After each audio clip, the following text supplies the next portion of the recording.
Back on the Young Turks. We got a lot to get to, so I'm only going to say two things.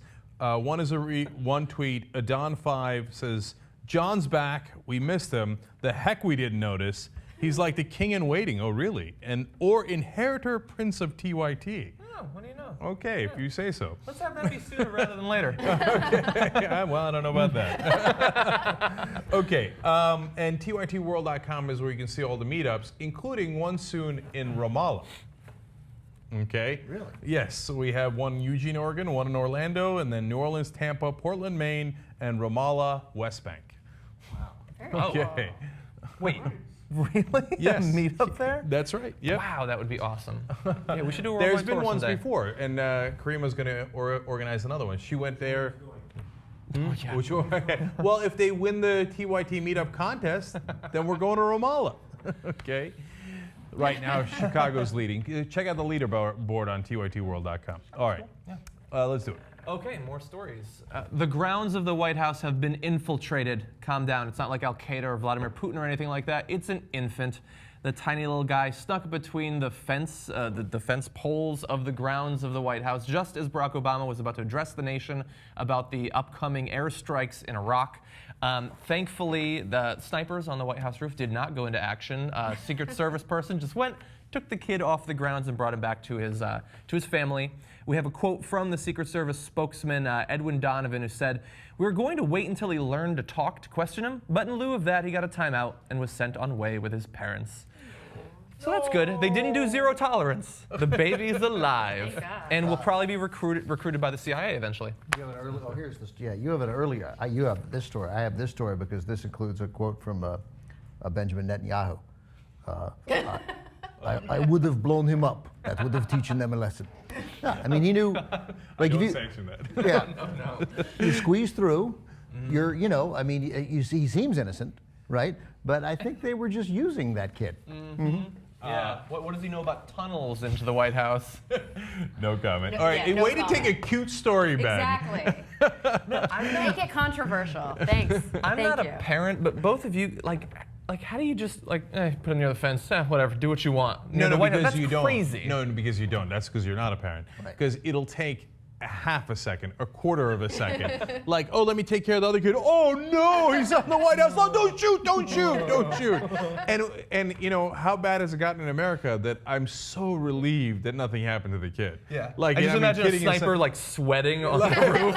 Like Don't we're cross the line, kid. Don't cross the line. We're in such a militarized state that I'm like, they didn't tase him, they didn't mace him. Like, oh, thank God. Yeah. And it turns out it was a cute little story, and then and they saved him. God bless. And now the kid has a story to tell as he grows up. Yeah. He'll run for president someday.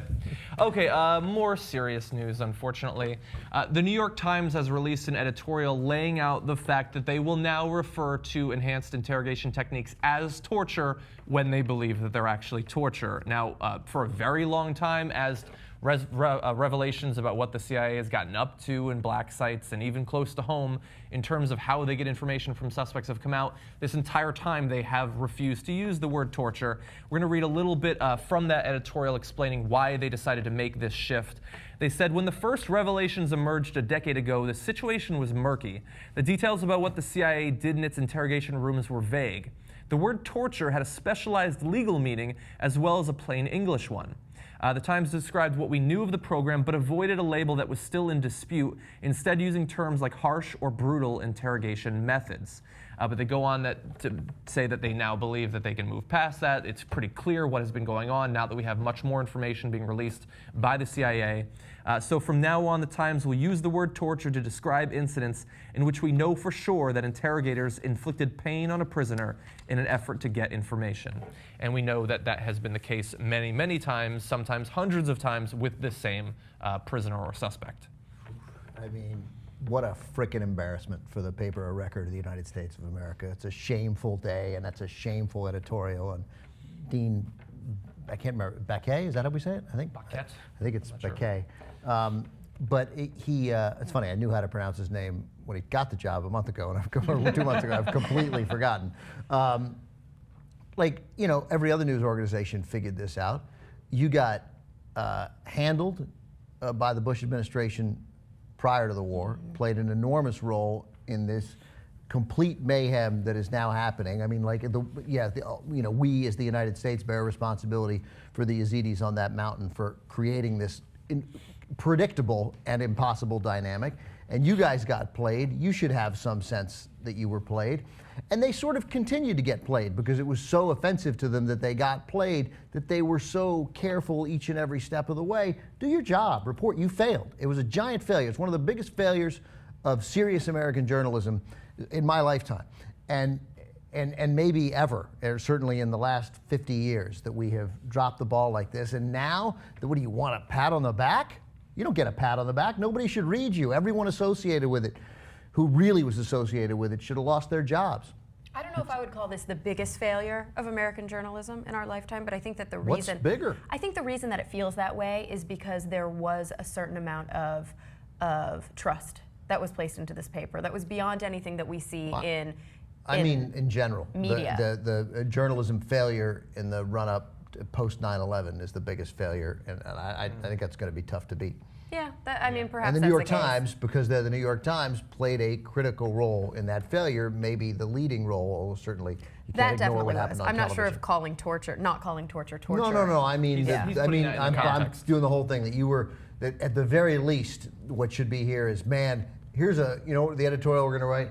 Here are the amazing things that we did wrong. Yeah. And one of them was And torture. that's not going to happen. Nope. I mean, it's not going to happen And at all. you could almost sort of forgive them, I guess, if after 9/11 we had devised totally brand new interrogation techniques that had never been used before, and so it wasn't clear historically if they should be called torture or not. But the exact techniques that the CIA used, these are things that when they had been used against US forces in previous conflicts around the world, we called them torture. We tried and imprisoned people for using those techniques in war.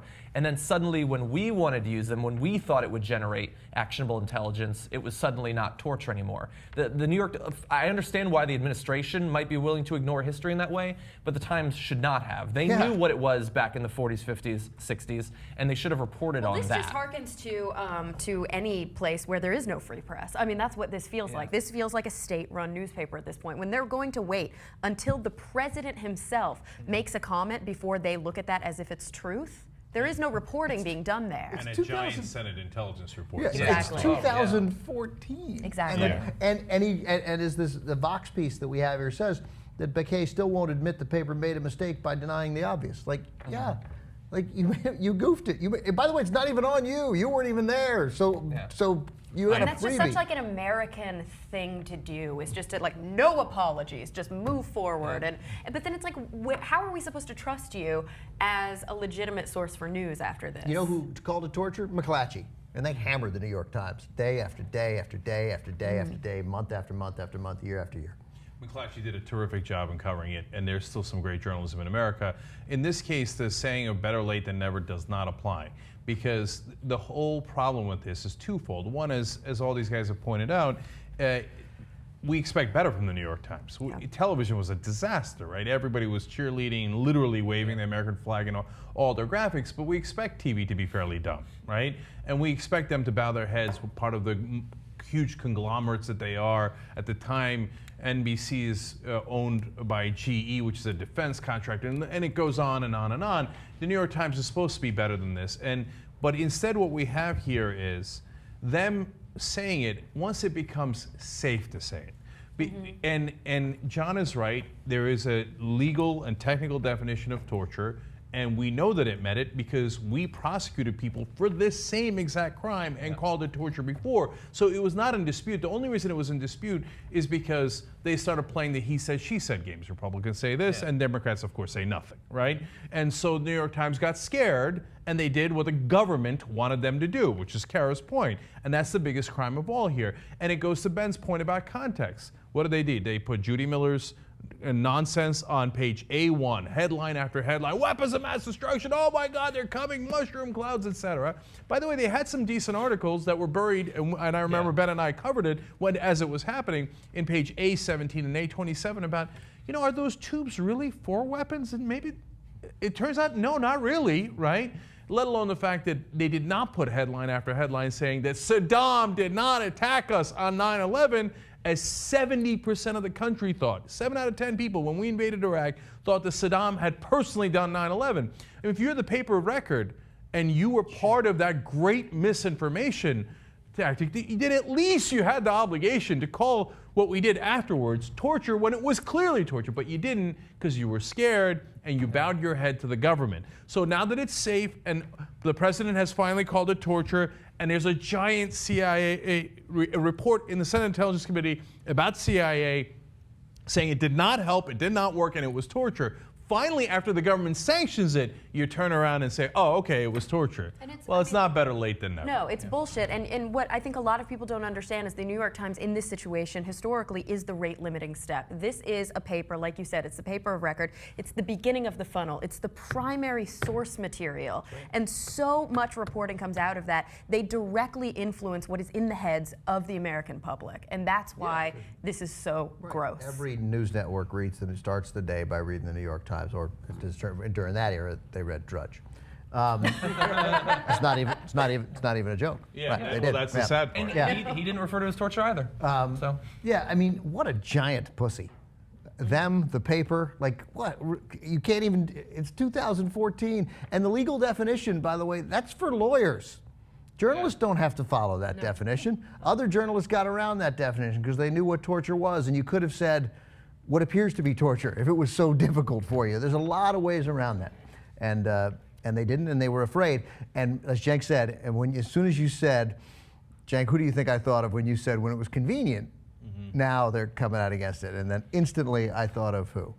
Because that is a phrase that we used all the time for Hillary. I was going to say Chris who made Matthews. the most, whose turn against the Iraq War was like Chris Matthews, was when it was wait, okay, it's the safest thing in the world now. I mean, she had a chance. By the way, another instance where it was not better late than never. No, not better late than ever, because she, like the New York Times, had an opportunity to lead and chose not to. Well, they're supposed to be the presidency. Cost of the presidency. There's supposed to be integrity when it comes to the free press. We don't expect integrity anymore when it comes to our politicians. And we understand that our politicians don't answer to the American people anymore. They answer to big business and corporate interests and all of the lobbyists that are lining their pockets. But the press doesn't. The only thing the press is supposed to answer to is the truth for the people. That is the whole point of having a free press in this country. And it was this one bastion that was left of like, okay, I'm not going to be cynical about this. And thanks, New York Times. That's what you did. You made us all fucking cynical. Good job. The sports section still sucks. Well, to be fair to them, that's always been the case. That's not new. That's right. All right. Next. Okay, I think we got time for at least one more. Did you know that the Republican-led House Intelligence Committee cleared the administration of wrongdoing when it came to Benghazi? Well, if you didn't, I can't really blame you. The mainstream media has spared a couple of minutes at most over the course of the past week in reporting on the now declassified findings of that House Intelligence Committee. We've got some of their findings for you, since you're not going to find it if you go to most cable news channels. The Republican-led House Intelligence Committee concluded that there was no deliberate wrongdoing by the Obama administration in the 2012 attack. That is certainly a good first sentence, but they do go into the specifics, knocking down basically every talking point that Fox has been using in their hundreds of segments on Benghazi over the course of the past few years. The intelligence community, they go on to say in their report, did not have specific tactical warning of an attack before it happened. The process used to create administration talking points was flawed, but reflected the conflicting intelligence assessments in the days immediately following the crisis, that being one of the biggest talking points that Fox was using, that they were like playing with words when it came to the attack. And furthermore, and perhaps most importantly, there was no stand-down order given to American personnel. We don't have a graphic for this, but I do want to expand on that point specifically, because that is perhaps, if it was true, would be the worst thing to find out the administration had done. There was no stand-down order given to American personnel attempting to offer assistance that evening. No illegal activity or illegal arms transfer occurred by U.S. personnel in Benghazi, and no American was left behind. That is a direct quote from the Republican-led House Intelligence Committee's report on what happened with Benghazi. That is over a week ago. Fox apparently not interested in Benghazi anymore. Bret Baier mentioned it once, but only in reference to what he thought would be a much more important Select Intelligence Committee report, which is still forthcoming. He doesn't apparently care about these results. So the things that must be noted. Number one, don't forget the House is controlled by the Republicans. So this is not like a Democratic whitewash. You have two quotes from Democrats there because, of course, they're the only ones talking about it. The Republicans are like, there was no wrongdoing. Okay, let's move on. Right? But it's amazing that the Republican Intelligence Committee, in combination with the Democrats, got together and said, no wrongdoing. Okay, none. Yeah. Now, and by the way, the results of this are almost exactly as we told you on the Young Turks, right? There's no deliberate wrongdoing by the administration. That's mental. And the idea that there was a stand-down order was literally a conspiracy theory. And it was a nutso one, like that the president would be like, oh, there are Americans in danger and an ambassador might be killed. Stand down, just let it happen. That's insane. That's insane. And of course it was wrong, right? And yes, there was confusion about the talking points. I happen to think that that confusion was somewhat deliberate. Meaning this, there was two sides to it. Like, was it because of the stupid movie that had come out and insulting Islam? Is that why they attacked? Or was it a deliberate, organized attack having to do with 9/11 anniversary and not having to do with the movie? Now, the answer, it turns out, was kind of both. Yeah. Right? It was an organized attack, and we caught one of the guys who did it, and he said, yeah, we were pissed about the movie, right? Now, given those two choices, the administration went out on all the Sunday talk shows, because it was a little more convenient for them during the election, and said it was about the movie, right? It was not something that it was organized around 9/11 that we were unprepared for. It was about the movie. We called that from day one. So the conclusion here is, well, they did have information about both things, which turned out to be true. They went with one side, but overall, even with that, no wrongdoing. What's amazing is Fox News, just in the last 2 weeks, did 225 segments on Benghazi, okay? And that has an estimated publicity value of more than $124 million. That's like buying $124 million worth of ads saying, Democrats hate, hate the soldiers. Hate the soldiers, our ambassadors left them to die, the stand-down order, all these terrible things about President Obama and the Democrats. And Hillary Clinton. And Hillary Can't Clinton, leave that which out. I'll get to in a second. And now all of a sudden, when the Republican Intelligence Committee says there's no wrongdoing, Fox News is like, what? What do you mean? What? And the only thing they reported on it, as John said, was twofold. One is, well, there's another committee. There's another committee. We're waiting for that other committee, okay? And then secondly, they said, so there was no intelligence failure. This is one sentence, only one sentence on America's Newsroom. 225 segments versus one sentence. The Republican head of the powerful House Intelligence Committee told Fox News that there was no intelligence failure and that all roads lead to the State Department. What? No, but that's not what the report said. They're like, well, since the intelligence says that there was no wrongdoing, obviously we can't blame the White House, so we got to blame somebody, so it must have been the State Department. Wait, who's the head of the State Department? Oh, right, Hillary Clinton. But they didn't say that. You made that part up. The Friday today is the 3 months exactly since the House Select Committee on Benghazi was impaneled. It's been 3 months. They've said nothing in those 3 months. They haven't had an open hearing. They haven't had nothing. Republicans say the radio silence is by design. Like,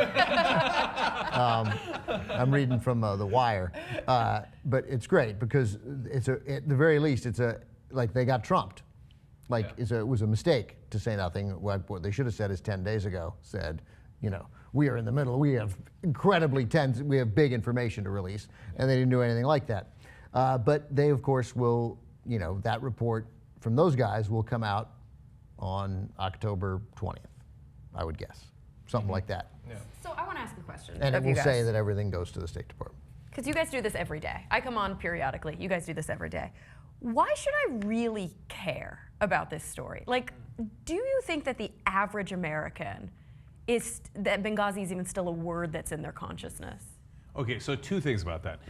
Number one, Fox News, of course, doesn't care about reality, doesn't care about the facts, doesn't care that President Obama didn't do anything wrong in Benghazi. This I know. All they care about is PR, the $124 million of ads, in essence, through Fox News against the Democrats and President Obama. So they just pile on, pile on, pile on. As John pointed out, no one knows, nobody's even talking about this report that cleared them. So if you go to the average American and you say Benghazi, they'll say, yeah, President Obama's fault. Really? Really? You No, think no. so? I think So first I'm of all, in the minority for thinking like this is all bullshit propaganda that's just trying to distract people, and it Exactly. doesn't matter. No. The only part I disagree with is the end. So now here's the thing. If you get asked, my guess is 8.5 out of 10 Americans would say Benghazi, secretly between me and you, I don't really give a shit. Okay? Yeah. Okay. Now, but if you said, okay, but given that, who do you think was at fault at Benghazi?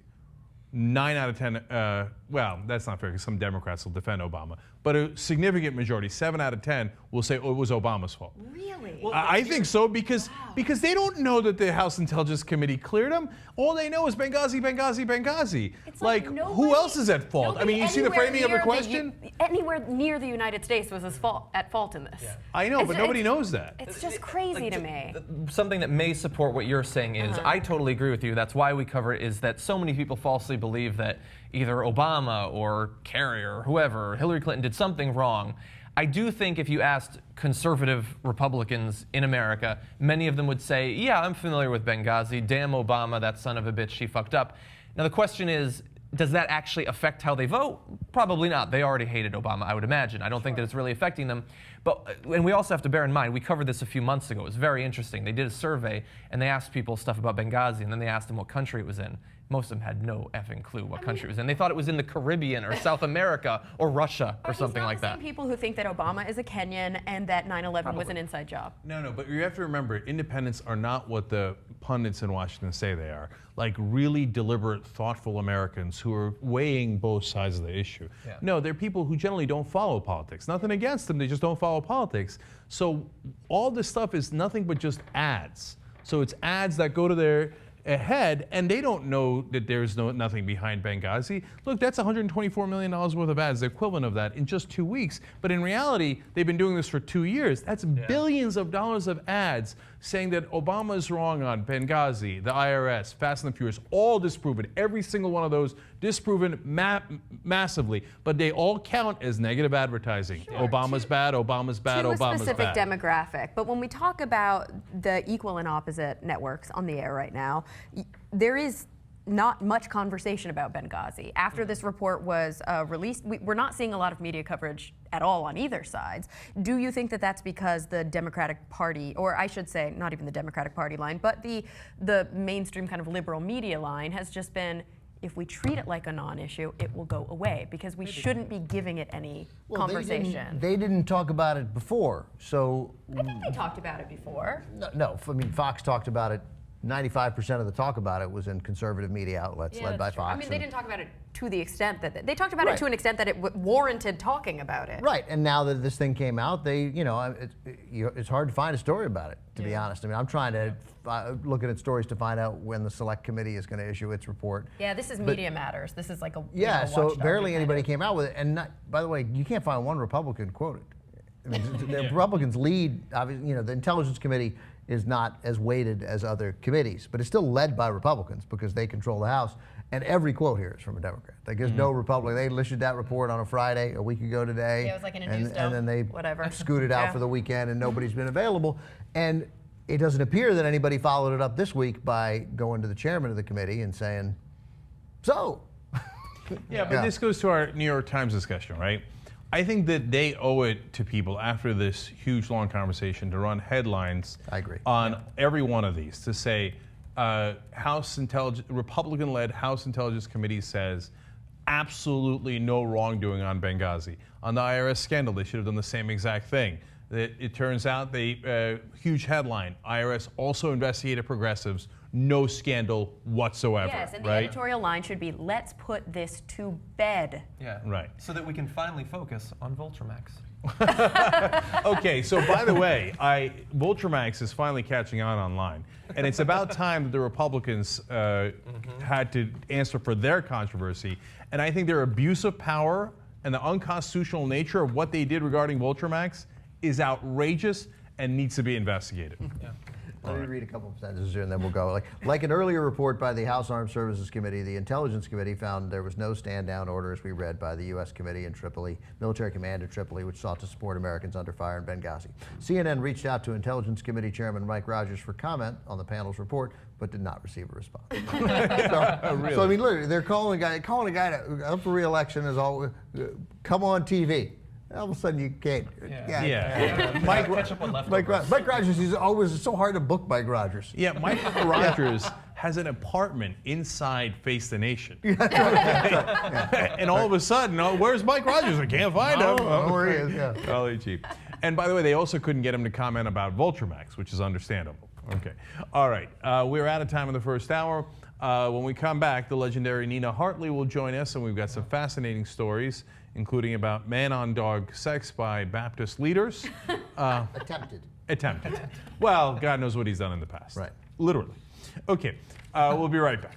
TYT means the Young Turks, and it's a great show, a lively show, and an enlightening show. Well, I appreciate the Young Turks. You guys are doing a great job. Keep up the great work. Keep them honest up there. That's like I said, that's why we love having you on all the TYT shows. Me too. I love all the TYT shows. You don't indulge in the groupie culture? No, I don't indulge in the groupie culture. The groupie culture here must be kind of crazy, right? And really, I'm so geeked out to be here. I'm like such a child of the internet. I've spent so many years in fucking hotel rooms watching you guys with room service, so it's awesome to be here. Get ready, mainstream media. You're next in line. We're gonna put you down next, mainstream media. Of course! Thank you.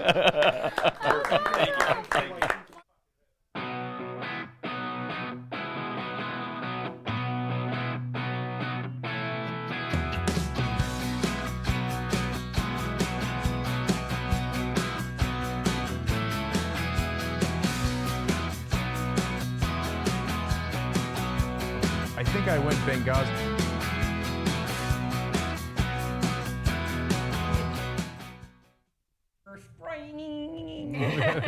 Swing. Yeah. All right.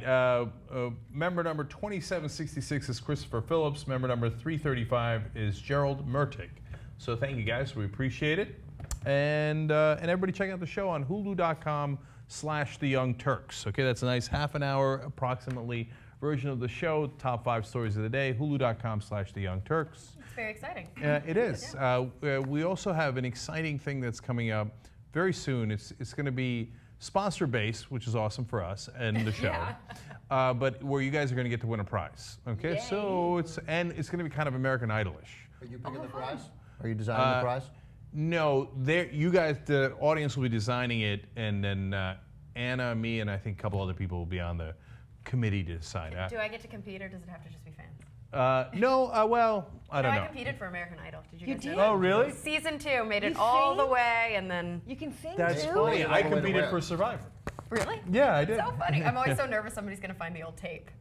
Please, dear God, I don't I'll want to give see them it. the Made old it all tape. the way to what? I made it all the way to I made it through like 5 callbacks. Oh, really? And then it was the one right before you go to LA, and okay. they axed me. I made it all the way till at the time they weren't taking people on TV. And since I had a small role on the show that Ben and I worked on, You had too much experience. I got eliminated there. But otherwise, I would have replaced the girl from Miami. How funny. And I had the opposite problem.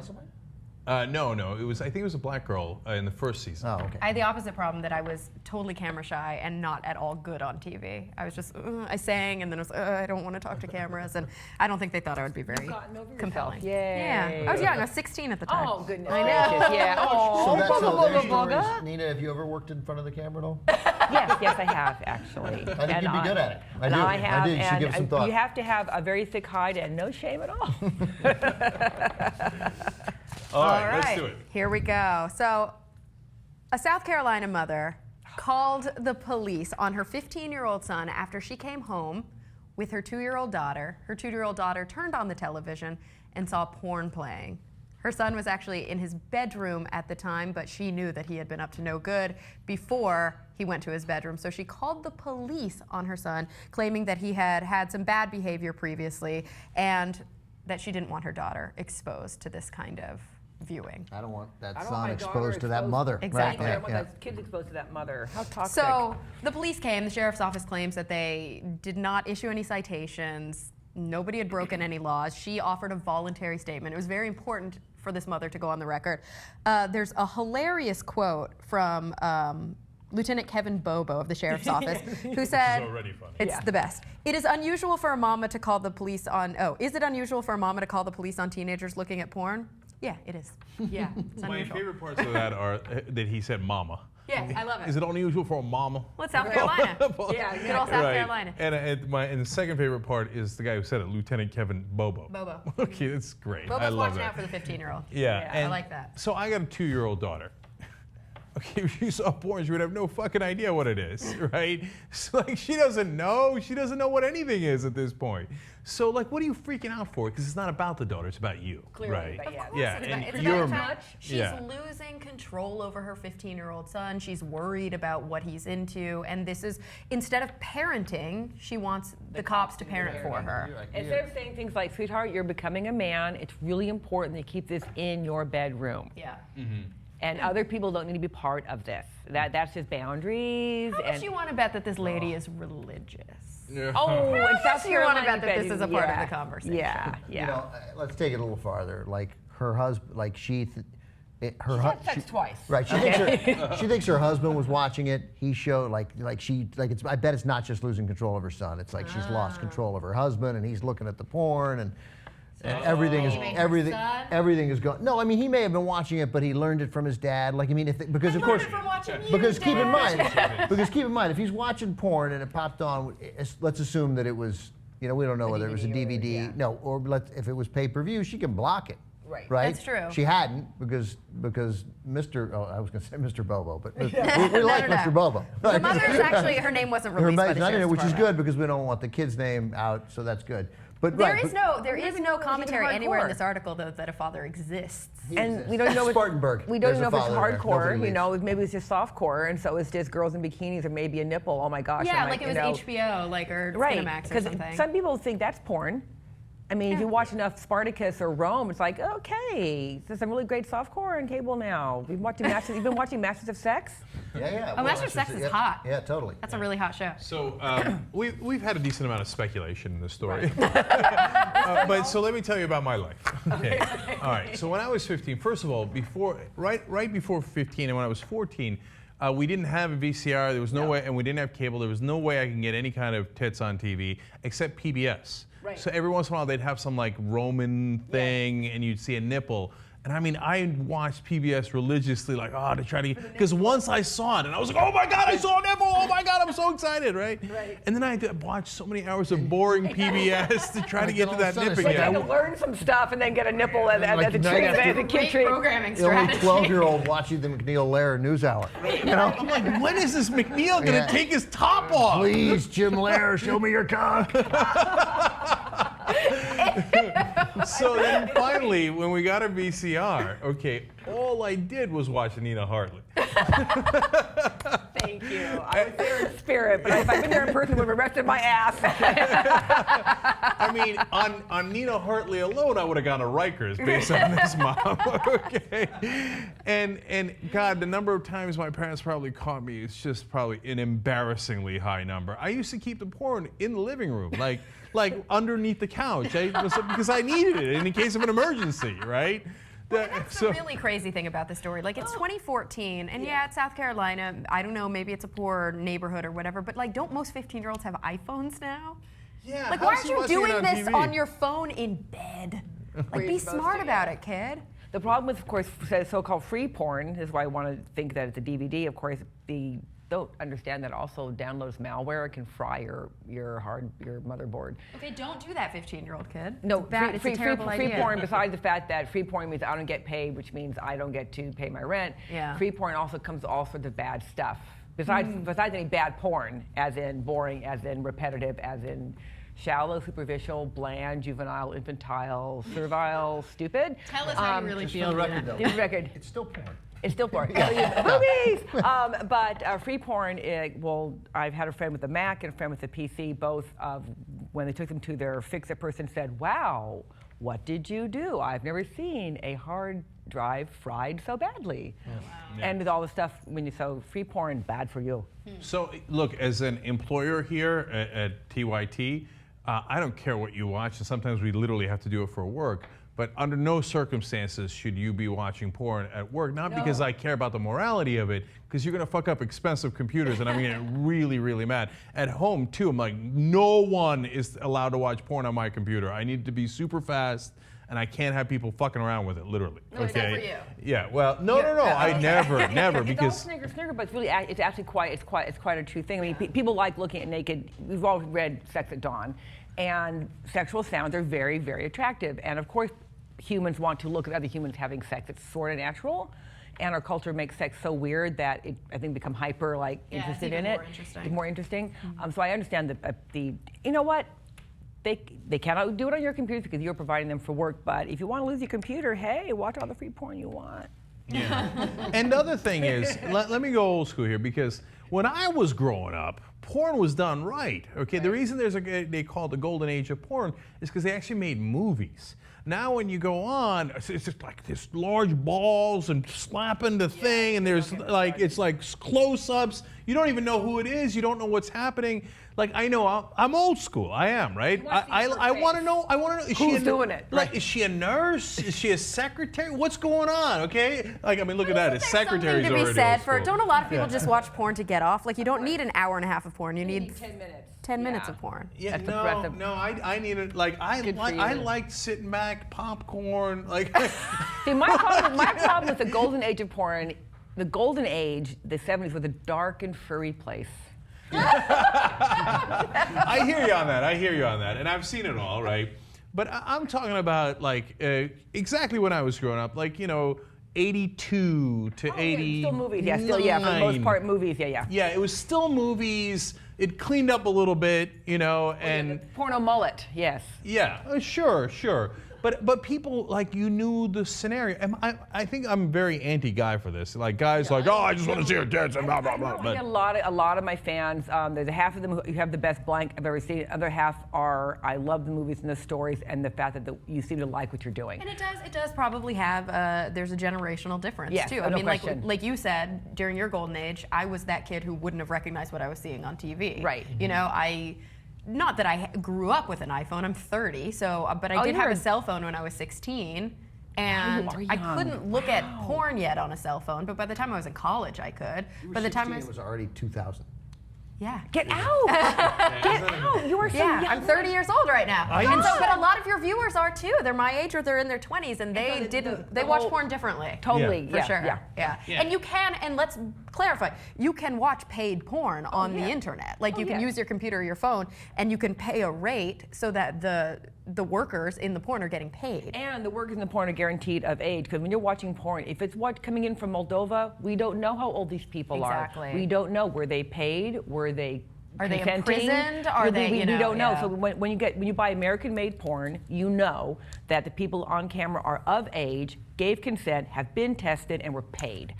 And that alone, I think, is so if you don't, the whole idea of the whole end demand side of the anti-sex work thing, you can't end demand. It's like ending demand for apples because you don't like farm workers. It's like, yeah, right. So what I can do as a consumer is make sure that I put my consuming dollars toward people who are paid, tested, protected, and consenting. And be patriotic, okay? Yeah. Only buy porn made in the USA. Okay. Here, USA. All right. Let me just very quickly let me just share one quick story. I've told it before, but so Jack and I both had this thing that many boys and men had happened to them, which is some kind soul hands you a box. Right. A box of movies. And I have received 2 such wonderful boxes in my life. And in the first one, or maybe the second one, I don't know, but I was watching a movie and it was incest. Like, I just put, the taboo movies. Yeah, it was, and it's this, and it was there was a son and everybody of age, but there was a son and a daughter and a father. They were actors. Yes. Yeah, but it was clear, it was like the wife was frustrated because the dad was sleeping with the daughter, so she tried to sleep with the son, but that didn't, right? And it's disturbing to watch, so I had to mute it. No, I find it a great day at work when I'm working with someone who's too old to be my biological child. which is awesome. That means someone born after 1994. If a person's, well, then they're.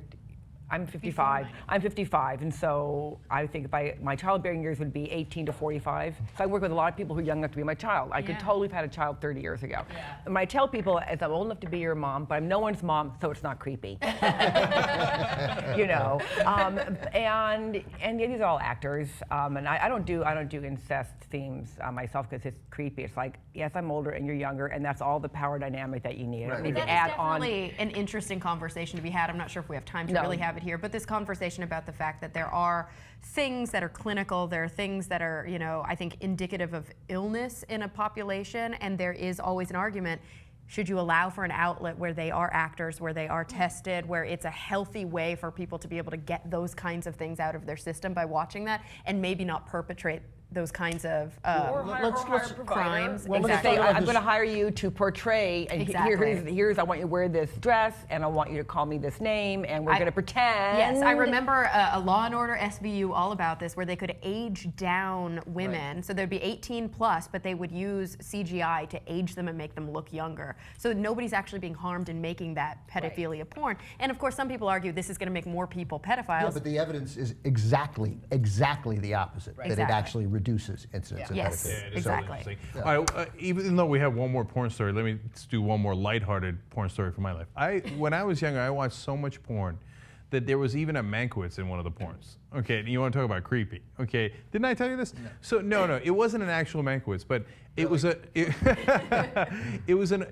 a porn centered around the idea that it was like the I don't know what years, but it was in the old days, right? And it was Hollywood starlets trying to make it in Hollywood, right? Yeah, casting couch kind of thing, but super old school. And they had a whole movie and a plot line, and there was a couple, and then the guy seduced the young girl, but then it turned out the wife was actually a lesbian and also seduced the young girl. That was my favorite scene. Okay, and one of the characters said, "I'm just trying to get into a Mankiewicz movie." Wow, that's I gotta have that. I gotta find it. That's great. Yeah. That's your glory moment right there. All right, we got another story here. Porn production has plummeted in Los Angeles over the past 2 years. So since 2012, the number of permits that have been issued for X-rated movies has gone down 90%. There were only 40 permits issued in 2012. And so a lot of people are claiming that this decline is because of Measure B, which was actually passed 2 years ago, which made it illegal for porn actors to not wear condoms on set. So this is a big argument right now. Is porn leaving Los Angeles because of this measure? Is porn leaving Los Angeles because permits aren't as good as they used to be? We see a lot of film that's leaving Los Angeles right now also because there are great film credits to shoot in other places. The founder and co-chairman of Vivid Entertainment says we're not shooting in LA anymore. Penthouse Entertainment, which has 10 different channels and produces up to 80 movies each year, has completely stopped filming in LA. And this does seem to be pretty detrimental actually to the economy of our fine city. So Vivid says we want to stay in LA. We're just not allowed to right now. They won't say where they're shooting, which is kind of interesting, right? They're like, but if you pass the new measure, which is statewide, not just in Los Angeles, well, we're going to have to leave the state, right? Exactly. Yeah, because right now it's only in LA that you have to wear a condom in legitimate porn. This new measure that's on the books, that's already been passed, it's halfway there. Exactly. In one of the legislatures. In one of the legislatures would go appears to be statewide. stuck in suspense for lack of budgetary room for it. So the odds of AB 1576 dying appear to be a little better than even. That's good. That's Okay, good. so it's a bad law based on it's a. Where do you start? So first, Measure B was passed a couple of years ago, and our side played a poor publicity game. I'm not going to lie, because we're used to. I'm not 100% sure what your side is. So my side is the side of Measure B sucks. Okay. Balls. So no condoms. No So condoms. no mandated condoms. And that's pretty much the whole porn the whole industry. thing. So we haven't had an on-set transmission of HIV in 10 years. In that same time in Los Angeles County, there were tens of thousands of new cases. So clearly, the adult entertainment business, as we run it, is not a hotbed of disease. It's not a locus. It's not a vector for the general public. There's very little interaction between the general public and adult performers because we don't like each other very much. You think we're icky. You think we're icky, and we think you're stupid. So clearly our behavior is not affecting the greater health of of Angelenos. We get tested now every 2 weeks: HIV, chlamydia, gonorrhea, syphilis. Every 2 trick weeks? every 2 weeks. I have to, if I go to work, I have to have a test 2 weeks or newer. So, and that's that's a lot of that's viral, which is a blood test, but some of those things are bacterial. So Yeah, do you we have do- to get we a do. PAP every 2 weeks? Oh, no, we do a P test. Okay. Yeah. So the incidence of STIs and HIV in adult entertainment, as it's done in California, is super low. We are very, very, very, very safe. Okay. Adult AIDS Health Foundation and Michael Weinstein got on a political jag, and I think he saw testing possibilities, so he pushed through Measure B. I think he falsely advertised it. I think the signatures gathered were fraudulently gathered. That's another story. So it passed. And what we don't like is a mandated. It's as a feminist, my body, my rules. Secondly, I feel safe. The testing system we have, we feel safe. What we don't have is true condom choice. And that is where there's a small percentage of performers who would prefer to always wear condoms. They don't get as much work. That is a fact. Of course. But mandated, and all these people, and I like men, I'm married to a man, but all these people mansplaining to me that condom burn and friction tears on my delicate mucosa is somehow some false thing. It's like, you know what, first, you don't have a vagina. And secondly, you go have sex with Javon Jordan for an hour wearing a condom, please, and get back to me about how that feels to you later. So we have people telling, oh, you poor girls, you're so taken advantage of. You don't know anything about your body. You don't know anything about anything at all. We'll take care of you. So it's fascinating. That's a topic I've never even thought about. So AHF, it's pure politics. On the statewide level, we have, he got Isidore Hall, Democratic Compton, to carry water for him and introduce this bill, be the sponsor of AB 1576. Mr. Hall is the congressman from Compton, which is one of the most heavily affected areas in the city with HIV/AIDS. Their population is highly at risk. There is no AHF clinic anywhere in Compton. There are no adult entertainment professionals who live in Compton. So this particular bill, this condoms and porn thing, it doesn't affect Mr. Hall at all, his constituents at all, and yet he's carrying water for Michael Weinstein. Wow. It is bad science, it's bad economics, it's bad business. So talking about, yes, we don't pull permits anymore because we don't want to get an inspection. And there's plenty of shooting going on. We're just, Mark Kearns talks about it. People's homes, 5,000 adult films shot in LA in warehouses and private homes. Yeah, and there's a couple studios that are exempt, that are officially that are adult studios that have exit signs and fire extinguishers and all the things that leave. So, but a warehouse or a private home, there are no rules. There are no rules except that I won't work with you without your test, and you won't work with me without a test. So the thing about mandatory condoms is you cannot have mandatory condoms and mandatory testing. There's no law that says you must be tested. It's an agreement between performers, and I'm not going to work with you. Right. And no one says I have to. Your test is out of date, dude. You knew you're working today. What's your problem? It takes overnight. You go, you give blood, you pee in a cup, and tomorrow we know. What's your problem? So but mainly the biggest problem is it's adult entertainment is not there for sex education. That is not entertainment's job. You don't learn to drive by watching Fast and Furious, and you don't learn how to be a spy by watching James Bond. And you should not learn how to have sex in private with a real person by watching a live-action cartoon. Porn is a paid professional performance of a fantasy scenario. It is a live-action cartoon like the Coyote and the Roadrunner. Do not try this at home. We are professionals. For your viewing pleasure, we're doing some crazy ass shit. At home, you and I must discuss what you and I can actually do and come to an agreement. Because so for anybody stupid enough to think that what they see in a movie that I can turn to my partner and just do this to without asking you is too dumb to have a partner. They don't deserve a partner. If I don't. Okay. I'm sorry, off of my soapbox. All right, so let me say two things. First of all, now, on the allegation of fraud during the signature gathering, we don't know anything about that. No. That's Nina's theory. Okay, all right. Now, My problem when they were discussing this in LA was, I said, look, people are going to do what they're going to do. If there's demand for porn without condoms, they're going to make that porn. And if they're not allowed to make it in LA, they're going to move out of LA. And it's because it's like it's countrywide or worldwide. Okay, well then you could make an argument for it, even though then Nina's other arguments would come into play. But if you just do it based on a city, it is a near guarantee that people will simply move out of the city to make that porn, right? And you will keep pushing them out. If it goes statewide, you'll push them out of the state. If it goes countrywide, there won't be any regulation. We'll be watching porn. So, like you said, we don't know if the girl's underage. We don't know if she was coerced. And now you have less protection because now people are not getting permits, right? Because now that we're down to 40 permits in 2012, the year before this passed, it was 485 permits. So people were getting permits and it was safer. Now they're being driven underground, and instead of actually, they used to use warehouses, et cetera, when they were making it with the permits. Now they're driving literally into the woods so that they can't be spotted, and they're shooting it in cabins, et cetera. And I remember, I believe I said at the time, the state next to us is Nevada, right?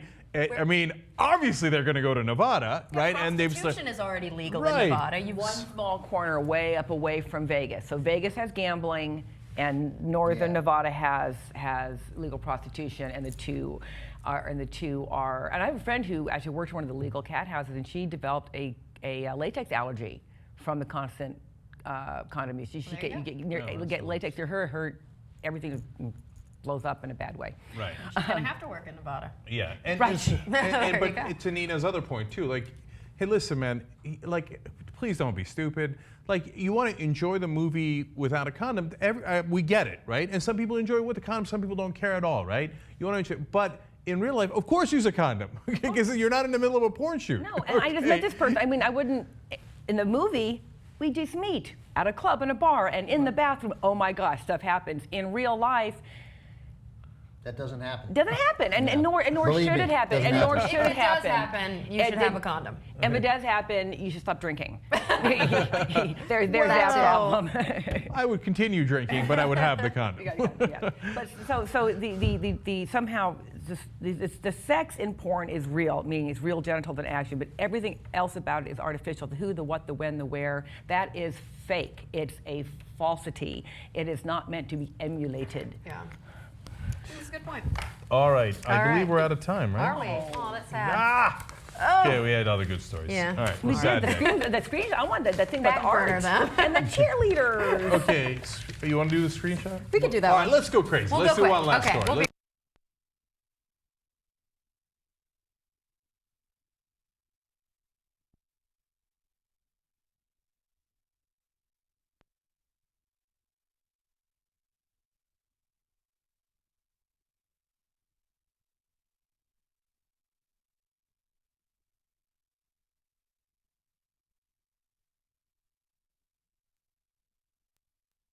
SexualFreedomAlliance.org or WoodhullSummit.org in DC next week.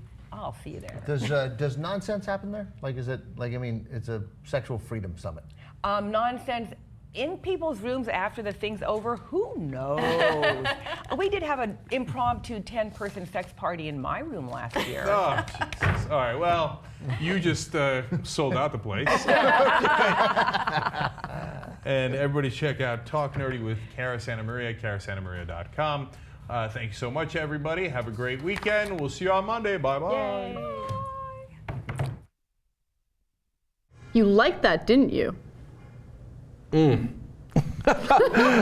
right. If you want the whole show, you like it even more, go to TYT-network.com.